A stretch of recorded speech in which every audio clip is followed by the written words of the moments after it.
భార్యాభర్తల మధ్య గొడవ ఒకరి ప్రాణం తీసింది.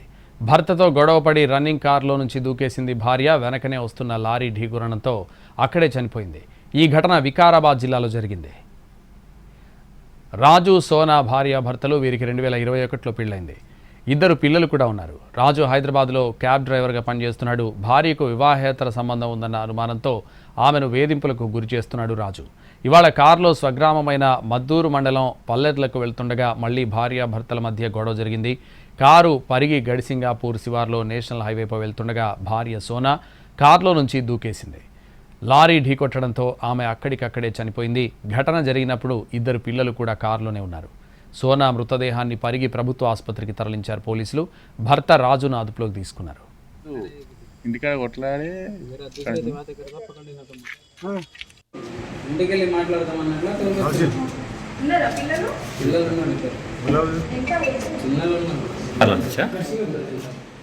ఎక్కడ ఎటు పోతుండ్రీ?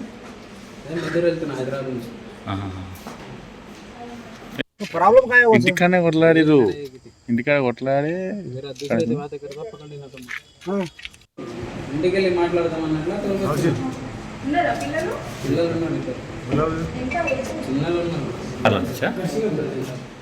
ఎక్కడ ఎటు పోతుండ్రీ? హైదరాబాద్ నుంచి.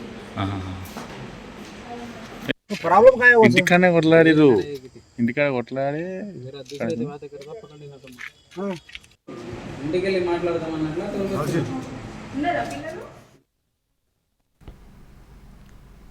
భార్యాభర్తల మధ్య గొడవ ఒకరి ప్రాణం తీసింది. భర్తతో గొడవపడి రన్నింగ్ కారులో నుంచి దూకేసింది భార్య. వెనకనే వస్తున్న లారీ ఢీకొనడంతో అక్కడే చనిపోయింది. ఈ ఘటన వికారాబాద్ జిల్లాలో జరిగింది. రాజు సోనా భార్యాభర్తలు. వీరికి 2021లో పెళ్లైంది. ఇద్దరు పిల్లలు కూడా ఉన్నారు. హైదరాబాద్లో రాజు క్యాబ్ డ్రైవర్గా పనిచేస్తున్నాడు. భార్యకు వివాహేతర సంబంధం ఉందన్న అనుమానంతో ఆమెను వేధింపులకు గురి చేస్తున్నాడు రాజు. ఇవాళ కారులో స్వగ్రామమైన మద్దూరు మండలం పల్లెర్లకు వెళ్తుండగా మళ్లీ భార్యాభర్తల మధ్య గొడవ జరిగింది. కారు పరిగి గడిసింగాపూర్ శివార్లో నేషనల్ హైవేపై వెళ్తుండగా భార్య సోనా కారులో నుంచి దూకేసింది. లారీ ఢీకొట్టడంతో ఆమె అక్కడికక్కడే చనిపోయింది. ఘటన జరిగినప్పుడు ఇద్దరు పిల్లలు కూడా కారులోనే ఉన్నారు.